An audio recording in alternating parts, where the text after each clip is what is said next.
Donc, nous commençons aujourd'hui cette troisième séance du cours P 2212. Cette troisième séance parle des lois de Kepler. Ces lois de Kepler qui définissent le mouvement des planètes autour du Soleil ou bien le mouvement de tous les satellites autour d'un objet massif autour duquel ils sont en orbite. Bon, ces lois de Kepler sont nommés après l'astronome Johannes Kepler, qui les a établis d'une manière complètement empirique à partir des observations des mouvements planétaires faites par M. Tycho Brahe. Donc, M. Brahe a fait des observations des mouvements planétaires. Il a fait la cartographie du ciel avec tous les mouvements des planètes, sans pouvoir les expliquer. Et alors, Kepler a utilisé ces données pour établir ces trois lois de Kepler qui définissent les mouvements planétaires. Ces lois, donc, sont empiriques et il n'a pas fait des dérivations mathématiques. C'est après que Newton, en 1687, c'est avec Newton qu'on a eu l'explication mathématiques à travers la loi de gravitation de Newton. Mais le temps de Kepler, c'était des lois complètement empiriques. Bon, je commence avec cette première loi, avec la première loi. Donc, la première loi de Kepler, d'après ce qu'il a observé, donc il a trouvé que toutes les orbes, ou bien toutes les planètes tourne autour du Soleil suivant des trajectoires elliptiques dont le Soleil se trouve à l'un des foyers de cette ellipse.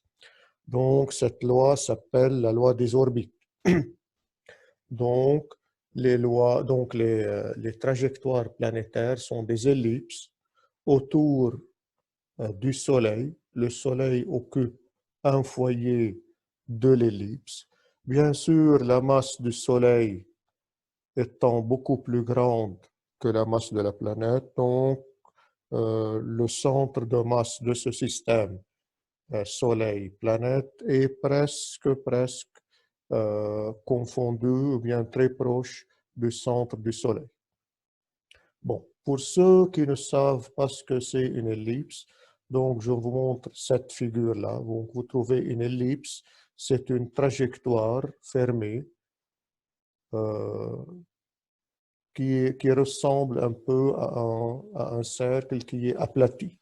Donc, vous connaissez le cercle qui est centré autour d'un centre avec un rayon constant.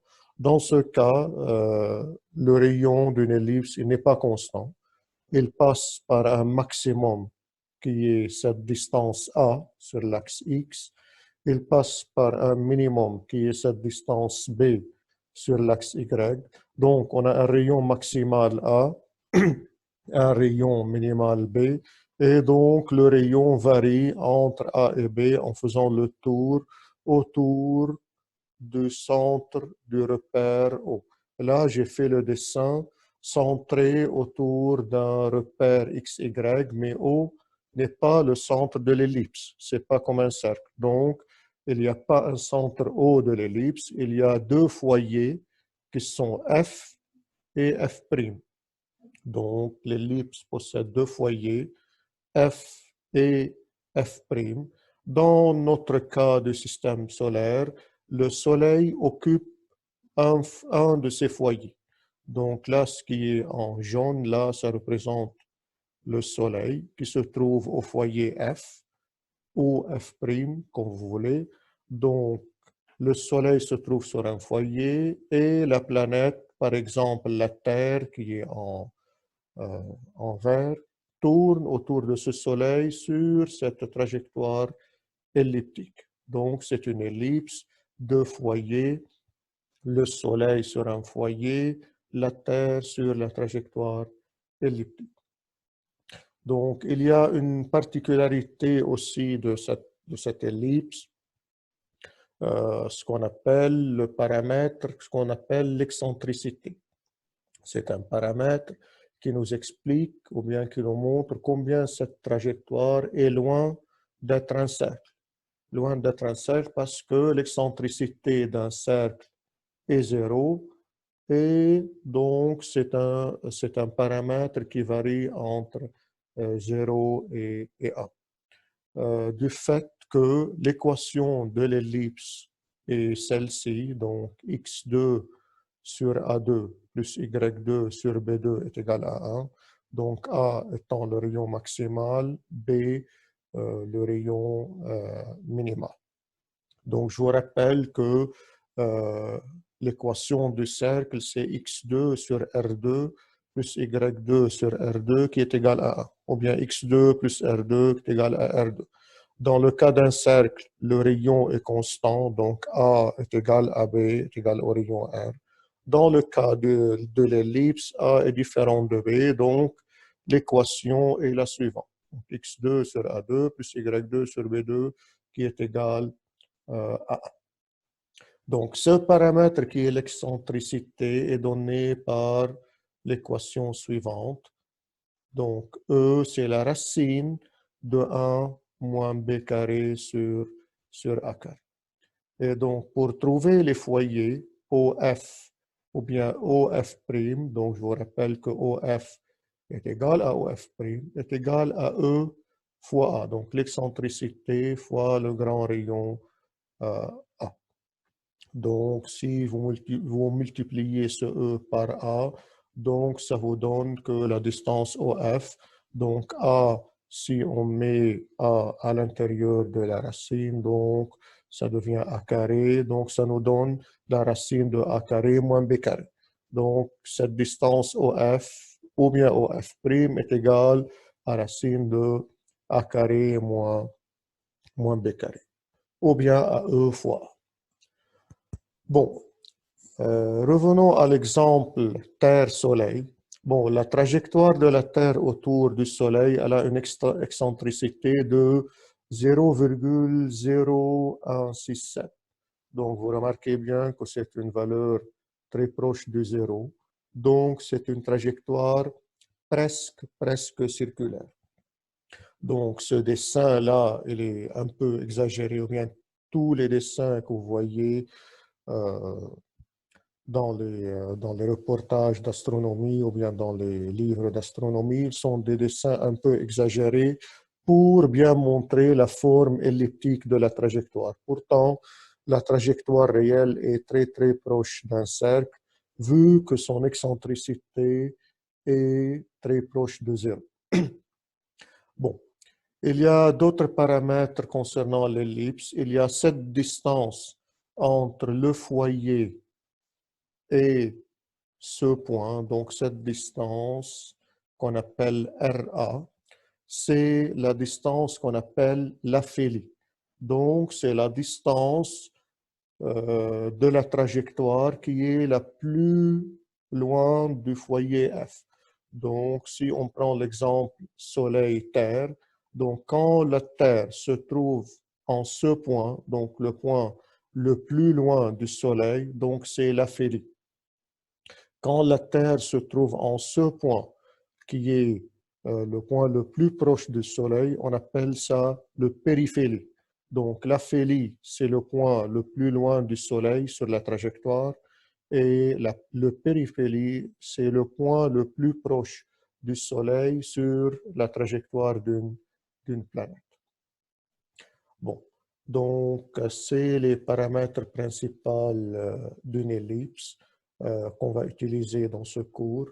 Donc, je vous enverrai après une autre vidéo sur la géométrie des ellipses avec plus de détails. Mais pour ce cours, donc, c'est suffisant de connaître ces paramètres de l'ellipse. Donc, c'était en résumé la première loi de Kepler. Donc, toutes les planètes sont sur des trajectoires elliptiques autour du Soleil. Bon, je passe maintenant à la deuxième loi de Kepler. Cette deuxième loi de Kepler s'appelle la loi des surfaces ou bien la loi des aires. Cette deuxième loi dit que la surface balayée par unité de temps, par la ligne qui joint le Soleil à la planète, cette ligne va balayer une surface constante par unité de temps. Donc, c'est-à-dire dA sur dt est égal à une constante. Donc, si la planète se trouve en ce point à un certain temps, et puis après un temps delta t, elle se trouve en ce point. Donc, cette surface balayée par le rayon R, cette surface est constante par unité de temps. Donc, par conséquence, donc les planètes se déplacent moins vite quand elles sont loin du Soleil et se déplacent plus vite quand la planète est proche du Soleil, de façon à décrire par unité de temps des surfaces égales. Donc, ces deux surfaces assurées-là, cette surface et cette surface, sont égales. Donc, les deux surfaces sont égales parce que ce sont des surfaces balayées par le même temps delta t. Donc, pour un temps delta t, on balaye cette surface de ce côté ou bien cette surface de ce côté. Ces deux surfaces sont égales si elles sont balayées par le même temps delta t. Donc, c'est la deuxième loi de Kepler. Donc, vous trouvez que ça représente une forme triangulaire. Ce triangle, il a une surface qu'on va appeler delta A. Donc, c'est un triangle de base. Donc, c'est un arc de l'ellipse, une pièce d'arc de l'ellipse qu'on peut considérer une partie linéaire. Donc, c'est R dθ. C'est un peu pareil avec ce qu'on fait avec les cercles. Donc, cette distance, la base du triangle, c'est R dθ, et la hauteur de ce triangle, c'est le rayon R. Donc, cette distance, c'est le rayon R. Bon, donc la surface balayée, ou bien cette surface assurée de ce côté, ou bien de ce côté, elle est égale à la surface d'un triangle. La surface d'un triangle, c'est 1 demi la base fois la hauteur. Donc, c'est 1 demi R dθ fois R. Donc, c'est 1 demi R carré delta θ. Bon, comme toujours, on fait des quantités différentielles, c'est-à-dire pour un delta t qui tend vers 0 et par suite pour un delta θ qui tend vers 0. Donc, pour la quantité delta t et delta θ qui tendent vers 0, on aura cette équation sous forme différentielle en divisant par dt. Donc, delta A devient dA, delta θ devient dθ et on divise par dt, ce qui nous donne dA sur dt est égal à 1 demi R carré dθ sur dt. Et bien sûr, dθ sur dt, comme vous le savez, c'est la vitesse angulaire oméga. Bon, donc, notre dA sur dt, qui est la surface balayée par unité de temps, est égal à 1 demi R carré oméga, donc oméga est la vitesse angulaire. Passons maintenant au calcul de la quantité de mouvement de la planète sur sa trajectoire autour du Soleil. Bon, bien sûr, la quantité de mouvement est un vecteur qui est tangent à la trajectoire. Donc, c'est le vecteur P qui représente la quantité de mouvement de cette planète. Bien sûr, cette quantité de mouvement P, ou bien ce vecteur P, va être divisé en deux composantes. Une composante qui est perpendiculaire et une composante radiale, ou bien une composante centripète qui est dirigée vers le centre sur la même direction. Bon. Nous allons calculer, puisque c'est un mouvement de rotation, on va calculer son moment cinétique, sigma. Donc, il y a le rayon R fois en produit vectoriel fois le vecteur P. Donc, il y a R vectoriel P. Donc, P, ça représente MV. Donc, c'est R vectoriel MV. Bon, c'est en notation vectorielle. Mais en réalité, c'est le produit de M fois V perpendiculaire seulement parce que, donc, vous savez bien que le produit vectoriel, c'est un produit avec un sinus. Donc, si deux vecteurs qui sont sur la même direction ou bien qui sont portés par le même axe, leur produit est nul, donc il nous reste la vitesse qui est perpendiculaire. Donc, sigma, c'est R fois mv perpendiculaire. V perpendiculaire qui est la vitesse linéaire de la planète, elle est égale à oméga fois R. Donc, je vous rappelle donc des notions de mécanique de rotation. La quantité linéaire, elle est égale à la quantité angulaire fois le rayon R, soit pour la vitesse, pour l'accélération, pour la position et tout. Donc, V linéaire est égal à la vitesse angulaire oméga fois le rayon R. Donc, c'est m r carré oméga. Par suite, si vous comparez dA à dt, dA sur dt par ce sigma, par ce moment cinétique, vous trouvez que dA sur dt est égal à sigma sur 2m. Donc, dA sur dt, elle est constante. Donc, d'après la loi de Kepler, dA sur dt est constante. Bien sûr, la masse, elle est constante. Donc, sigma est aussi constant. Donc, sigma de la planète autour, sur sa trajectoire autour du Soleil, elle est une quantité constante, ce qui vérifie aussi la conservation du moment cinétique. Je passe maintenant à la troisième loi de Kepler, qui est aussi appelée la loi des périodes. Donc, cette loi des périodes nous dit que le carré de la période d'une planète autour du Soleil est proportionnel au rayon maximal A au cube. Donc, il y a une trajectoire complète. Le temps de cette trajectoire complète est appelé la période T, grand T.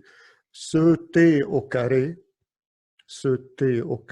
est proportionnel à A au cube. Bon, pour démontrer ça, je vais prendre l'exemple d'un cercle pour simplifier le calcul, mais c'est de même pour, c'est pareil pour une ellipse. Je vais prendre l'exemple d'un cercle. On applique la deuxième loi de Newton. Donc, il y a la grande masse M et la petite masse petit m, et petit m tourne autour de grand M suivant un cercle de rayon R. Donc, la deuxième loi de Newton, F est égal à ma. F, la force, c'est l'attraction gravitationnelle, donc c'est Gm fois m sur r carré, qui est égal à m oméga carré r. Donc, l'accélération, c'est l'accélération donc centripète, qui est oméga carré r. Bien sûr, oméga, c'est 2pi sur t. Donc, on remplace, donc il faut montrer dans l'équation cette période t. Donc, on remplace oméga par 2pi sur t. Donc, Gmm sur r carré est égal à m fois oméga carré, c'est-à-dire 4pi carré sur t carré fois le rayon r. D'où t carré est égal à, on simplifie par petit m, donc t carré est égal à 4pi carré sur Gm fois r3. Donc, vous trouvez que t carré est proportionnel au rayon au cube. Pour l'ellipse, bien sûr, on remplace R par A, le grand rayon. Donc, le rapport t carré sur R au cube est égal à 4pi carré sur G fois M.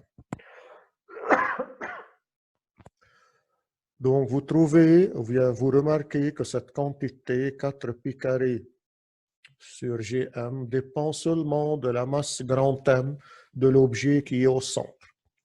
C'est-à-dire, comme 4 pi carré sur G, c'est une quantité constante, donc cette quantité 4 pi carré sur Gm dépend seulement de M. Ce qui veut dire que pour une certaine trajectoire, ou bien pour toutes les planètes qui orbitent autour de la même étoile, ou bien du même soleil, ils ont tous le même rapport T carré sur A au cube. Donc pour l'ellipse, on remplace R par A. Donc ce rapport T carré sur A au cube sera le même pour toutes les planètes autour du même soleil, ou bien de la même étoile. Et je vous montre un tableau des valeurs numériques des planètes de notre système solaire.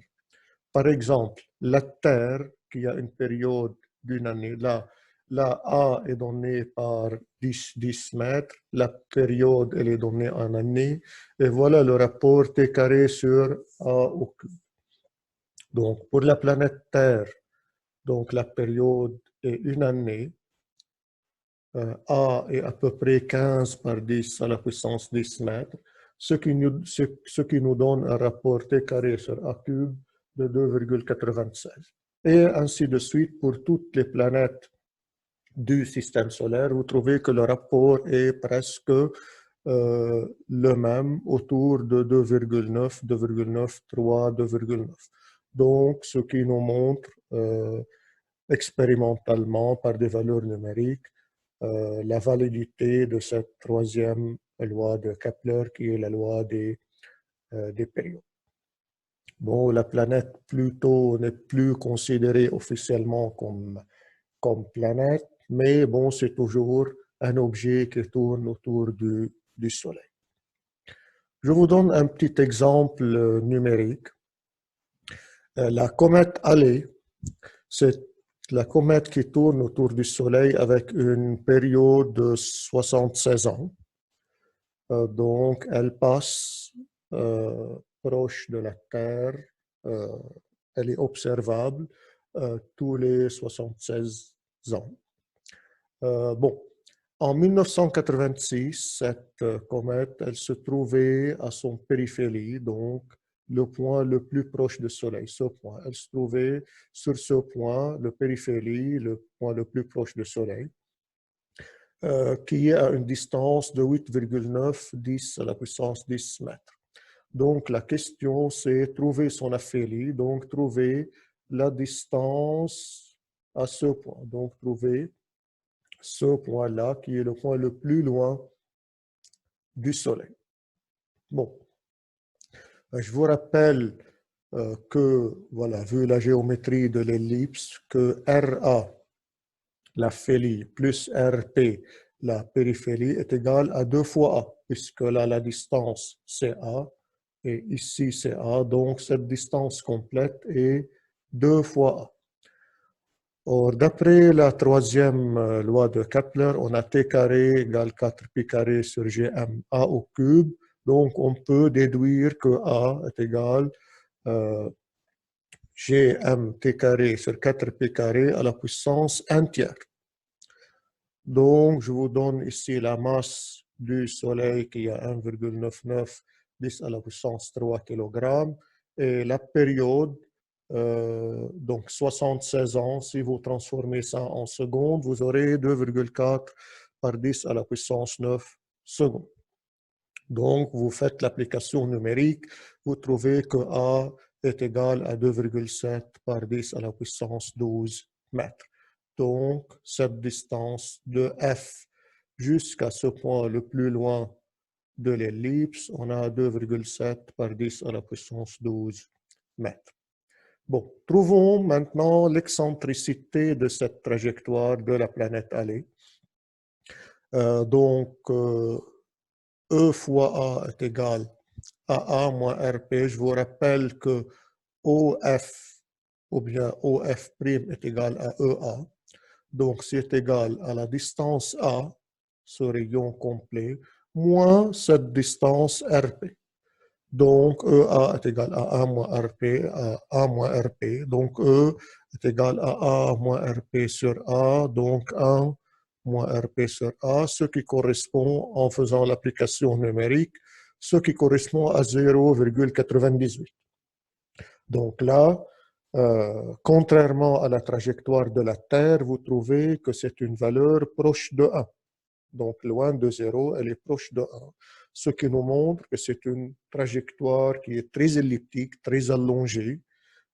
C'est pour cela qu'elle a besoin de 76 ans pour faire un tour complet. C'est une trajectoire qui est très, très allongée, qui a une excentricité presque très proche de 1. Bon, c'est en résumé donc les 3 lois de Kepler.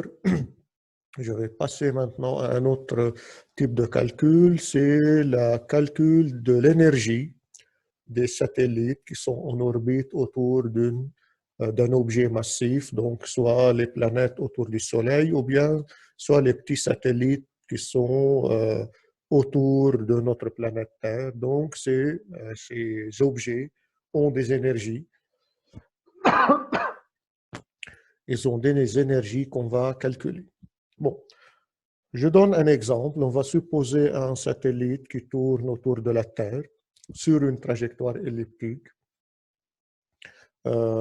Trajectoire elliptique, donc sa vitesse est variable. Donc, comme on avait expliqué, il est plus rapide quand il est proche de la masse grand M, il est moins rapide quand il est loin. Donc, si cette vitesse est variable, donc son énergie cinétique, elle est variable. Et bien sûr, U, elle est variable, son énergie potentielle est variable parce que la distance satellite Terre n'est pas constante. Donc, si la distance est variable, donc son énergie potentielle est aussi variable. Donc, on a les deux énergies, l'énergie cinétique et l'énergie potentielle de cet objet sont variables. Mais bien sûr, d'après la conservation de l'énergie mécanique totale, cette énergie mécanique totale, elle est constante. Donc, même si K et U varient, la somme totale, qui est l'énergie mécanique totale, doit être toujours constante. Dans notre cas, la masse du satellite petit m est beaucoup plus petite que la masse de la Terre grand M. Donc, comme d'habitude, nous allons considérer que U et E qu'on va calculer sont celles du satellite et pas de la Terre. Bon, revenons à l'équation de l'énergie potentielle qui est U est égal à moins G mm sur R. Et aussi en utilisant la deuxième loi de Newton qui nous dit que G mm sur R carré, qui est la force d'attraction gravitationnelle, est égale à mv2 sur R, qui est l'accélération centripète. Donc, nous sommes, je vais prendre le cas approximatif d'un cercle et on applique après sur une ellipse. Donc, si la trajectoire était un cercle, cette énergie cinétique serait 1,5 mv carré, donc 1,5 G mm sur R. Donc, mv carré, si on simplifie par R, c'est G mm sur R. Donc, K, l'énergie cinétique est 1,5 G mm sur R, ce qui correspond, si on compare avec l'énergie potentielle U, ce qui correspond à moins 1,5 U. Donc, cette énergie cinétique, elle est égale à moins 1,5 l'énergie potentielle. Pour E, qui est l'énergie mécanique totale, est toujours égale à K plus E. Donc, c'est 1,5 GMM sur R plus E, qui est moins GMM sur R, ce qui donne, c'est moins 1,5 GMM sur R. Donc, ce qui correspond à moins l'énergie cinétique. Donc, E total est égal à moins K. Bon, pour une ellipse, bien sûr, on remplace R par A, le grand axe. Donc, l'énergie sera moins 1,5 G mm sur A. pour l'ellipse. Donc, vous trouvez que cette énergie totale, l'énergie mécanique totale, dépend de la quantité A. Elle ne dépend pas de l'excentricité, elle dépend seulement de A. Donc, si on avait plusieurs satellites de même grand rayon A et différentes excentricités, ils auront tous la même énergie. Donc, comme cette figure-là. Donc, si un satellite qui a une trajectoire presque circulaire, ou bien les satellites qui ont des trajectoires très allongées, très elliptiques, s'ils ont le même A, donc le même grand rayon A, ils auront tous la même énergie. Donc, tous ces satellites-là, toutes ces trajectoires-là, de même A, donc ils ont tous la même énergie E, qui est moins 1 demi GMM sur A. Je vous donne un exemple numérique. On va supposer qu'un astronaute lance une balle de 7,2 kg en orbite circulaire autour de la Terre à une hauteur de 350 km. Donc, que sera l'énergie de cette balle? Bon, on applique directement la formule E est égal moins 1 demi GMM sur R. Or, R, c'est le rayon de la Terre plus la hauteur. Je vous rappelle que la gravité s'applique comme si la masse de la Terre était concentrée au centre. Donc, il faut considérer le rayon de la Terre plus la hauteur de cette balle. Donc, le rayon de la Terre, approximativement, c'est 6370 km, plus la hauteur qui est 350 km, ce qui nous donne en mètres 6,72 par 10 à la puissance 6 mètres. Donc là, il faut corriger, c'est pas moins 6, c'est plus 6. Donc, à la puissance plus 6 mètres. Donc, on applique numériquement l'énergie E, donc c'est moins 1 demi G, qui est 6,67 10 moins 11, par la masse de la Terre, qui est 5,18 10 à la puissance 24 kg, par la petite masse de la balle, qui est 7,2 kg, sur 6,72 par 10 plus 6. Je vous rappelle, c'est plus 6, ça, c'est pas moins 6, c'est plus 6. Donc, ce qui nous donne une valeur de l'énergie de moins 2,14 par 10 à la puissance 8 joules, ou bien moins 214 mégajoules. Donc, c'est l'énergie de la balle en orbite circulaire autour de la Terre. Bon, si on va calculer son énergie quand elle était toujours sur Terre, donc avant de la lancer, avant de la mettre en orbite, quelle était son énergie? Bien, bon, c'est l'énergie de la balle qui est sur Terre, on va appeler E0, qui est égale bien sûr à K0 plus E0, donc son énergie cinétique sur Terre, plus son énergie potentielle sur Terre.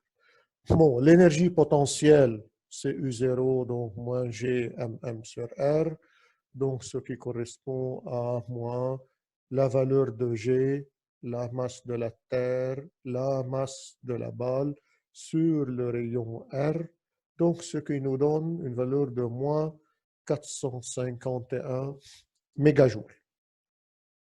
C'est l'énergie potentielle. Et l'énergie cinétique, si elle était au repos sur Terre, donc son énergie cinétique, elle est due seulement à la rotation de la Terre. C'est une énergie qui est très faible, elle est plus petite que 1 kJ, donc on va la négliger. Donc E0 dans ce cas, E0 sera égal à moins 451 mégajoules. Bon, la différence d'énergie entre son énergie en orbite et son énergie sur Terre, qui est E moins E0, c'est une valeur de moins 214. Donc l'énergie en orbite, moins l'énergie sur Terre qui est moins 451, ce qui nous donne une valeur de 237 mégajoules. Que veut dire cette valeur de 237 mégajoules? C'est-à-dire, c'est l'énergie nécessaire pour placer cette balle d'à peu près 7 kg en orbite. Donc, vous imaginez les énergies nécessaires pour mettre les objets massifs en orbite. Donc, pour faire monter un satellite, le mettre en orbite, ou bien pour construire euh, la station, euh, la station internationale donc en orbite. Vous imaginez combien d'énergie a été nécessaire pour placer tous ces objets en orbite. Bon, je termine par vous donner une idée de ce principe d'équivalence d'Einstein qui est relié directement à la gravité. Bon, c'est le postulat fondamental de la théorie de la relativité générale. Donc, c'est la théorie qui explique la gravitation des objets les uns autour des autres, ou bien l'attraction des objets l'un autour des autres. Ça, on le verra l'année prochaine. Donc, il y a un principe qui est le postulat de cette théorie de relativité, qui est le principe d'équivalence, qui dit que la gravitation et l'accélération sont des quantités équivalentes. C'est-à-dire, s'il y a une personne qui est enfermée dans une boîte, il ne voit pas ce qu'il y a à l'extérieur. Donc, si cette boîte elle est mise au repos sur Terre, avec un G de 9,8 mètres par seconde carré, ou bien si cette boîte est mise dans l'espace avec une accélération de 9,8 mètres par seconde carré, la personne à l'intérieur de cette boîte ne sentira aucune différence entre les deux cas. Parce que dans les deux cas, il va mesurer une accélération de 9,8 mètres par seconde carré. Il ne fera aucune différence entre les deux cas. Donc, c'est l'équivalence entre gravitation et accélération. C'est le principe d'équivalence d'Einstein, qui a aussi expliqué que la gravitation, elle est aussi représente une courbure de l'espace. En fait, c'est une courbure de l'espace-temps parce que l'espace et le temps sont reliés. On va voir ça en détail dans le cours de théorie du champ l'année prochaine. Je termine par un exemple là de cette théorie de relativité générale ou bien la théorie de la gravitation. C'est que la gravité, elle a aussi un effet sur les photons, sur la lumière. Et un exemple très pratique de ce phénomène, c'est les lentilles gravitationnelles ou bien les anneaux d'Einstein, qu'on appelle les anneaux d'Einstein. Donc, ce qui se passe, c'est s'il y a une lumière qui vient d'un objet lointain dans l'espace, et cette lumière est observée par un observateur terrestre, Donc, cette lumière qui vient de très loin, si elle passe à proximité d'un trou noir, pourquoi un trou noir? Donc, parce que c'est un objet dont la gravité est énorme. Donc, puisque cette gravité est très, très grande, elle va changer la trajectoire du rayon lumineux. Donc, puisque d'après la courbure dans l'espace-temps, donc au lieu de continuer directement, ce rayon lumineux va être dévié. Donc, des deux côtés. Donc, pour un observateur terrestre, il observe un objet comme étant, ou bien comme si la lumière venait de ses directions en noir au lieu de ses directions en rouge. Donc, il y aura un agrandissement de l'objet, ce qu'on appelle une lentille gravitationnelle. C'est comme une lentille qui a agrandi les objets dans l'espace à cause de cette déviation des rayons lumineux par l'objet massif qui est le trou noir. Eh bien, si la lumière vient de tous les côtés autour de ce trou noir, donc on va voir comme si la lumière faisait un cercle, un anneau autour de ce trou noir qu'on appelle l'anneau d'Einstein. Ça, c'est l'un des premiers anneaux observés en astronomie. Donc, vous voyez bien que ça forme un petit anneau parce qu'il y a des rayons lumineux qui viennent de tous les côtés, comme si formaient un anneau autour de ce trou. Donc, on verra ça avec plus de détails dans les chapitres suivants. Donc, je termine cette vidéo. Dans la séance prochaine, on va commencer à voir ou bien étudier la formation des soleils et des grosses planètes.